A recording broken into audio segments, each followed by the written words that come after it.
Good morning. When last we spoke, the Pharaoh of Egypt begged Moses to leave Egypt with all the children of Israel. 3 months later, after traveling some 190 miles south into the Sinai wilderness, the Israelites arrived at the base of Mount Sinai.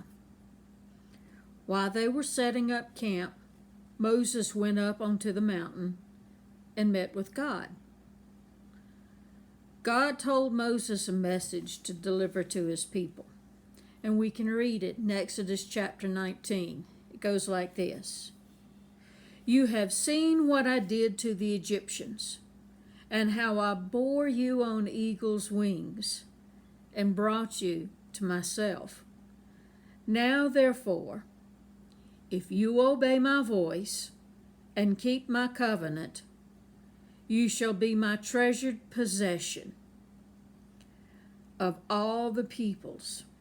Indeed, the whole earth is mine, but you shall be from me a priestly kingdom and a holy nation."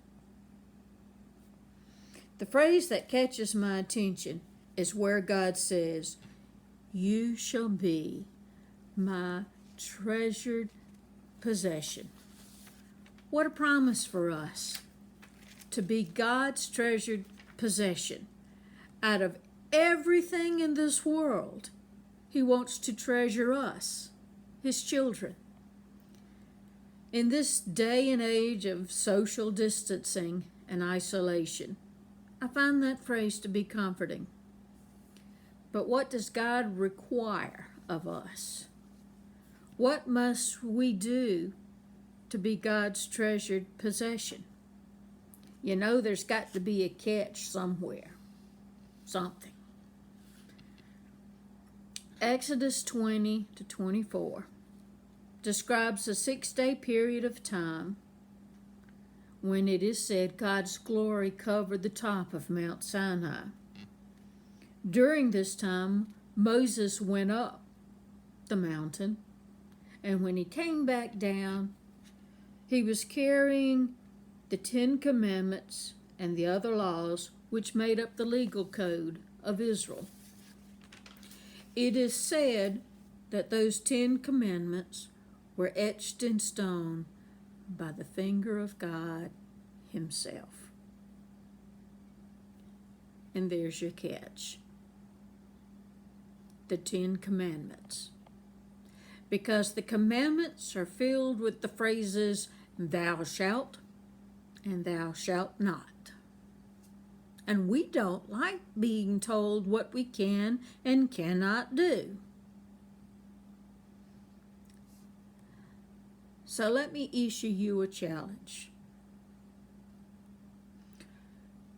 Try not to think of the 10 Commandments as stifling rules. Instead, think of them as insight into the mind of God. Think of them as God-given boundaries put into place to keep us from harm. They are God's guidelines toward better living. Now let's take a look at those commandments. God begins by reminding Israel who He is. He says, "Remember me, 3 months ago I freed you from slavery in Egypt. I did so by defeating all the gods of Egypt." God then commands them to worship no other gods. Now that part sounds easy until you think about it. I mean, if I were to walk in your house, I doubt I would find a little shrine in a corner somewhere with a little idol, a little statue of some god. That's the kind of God God's talking about, right? Nope. Let me ask you a question.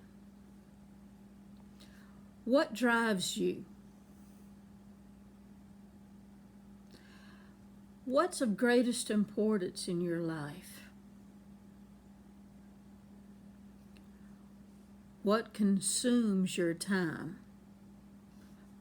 What consumes your thoughts and your attention? Sports? Family? Work? Status? If we realize that a God is anything that consumes our time and attention, that shapes our thoughts, that drives us, then we might realize we do have a tendency toward idolatry. Continuing on. Do not use God's name as if it were of no significance. Before you speak God's name, slow down and ask yourself, am I using His name with respect and reverence?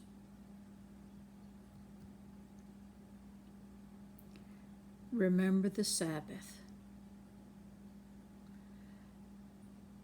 God made us all. He is our Creator. And He knows the limits of our bodies, our minds, and our spirits.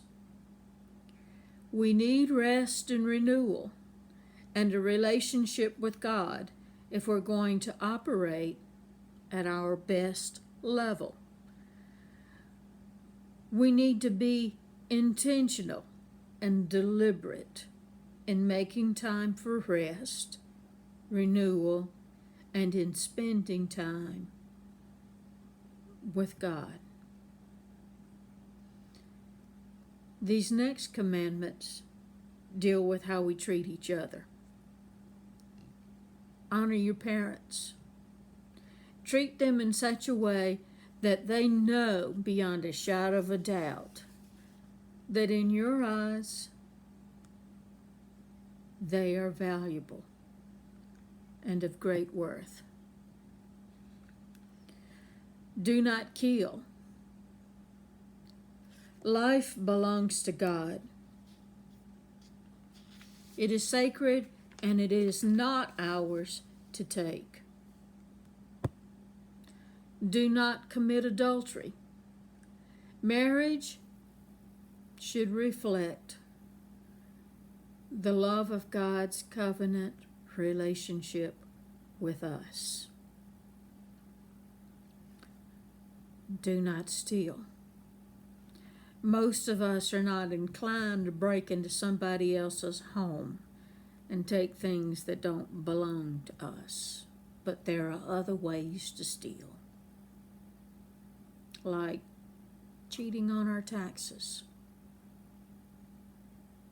taking a peek at your neighbor's paper while you're trying to take a test, selling something without disclosing a problem that would decrease the item's worth, sneaking a cookie out of the cookie jar after Mama's told you no.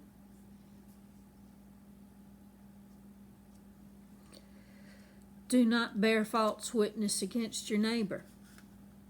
Have you ever assumed the worst about someone or a situation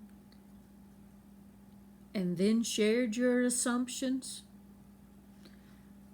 Or have you passed on a hot tip of gossip? Then you've struggled with the 9th commandment. The last commandment is, you shall not covet. But we so want to have what our neighbors have. We call it keeping up with the Joneses. Materialism and coveting all should take us back to that first commandment. Who or what in our life is our God? What gives life its meaning? Jesus said this: desire first and foremost God's kingdom and God's righteousness, and all these things will be given to you as well. Seek ye first the kingdom of God. After Moses came down from the mountain with the commandments and God's laws, Exodus 24 tells us that Moses built an altar at the base of the mountain, and there the people brought sacrifices to God.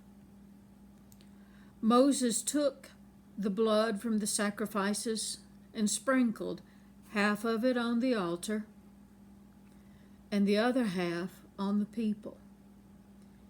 And then he said, "This is the blood of the covenant that the Lord now makes with you."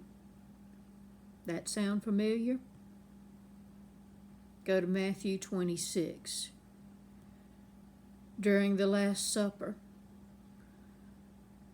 and you can read this. Jesus took the wine and said, "This is my blood of the covenant." Every time we share in this meal, we renew this covenant, this agreement with God. He wants you to be His treasured possession also. Amen.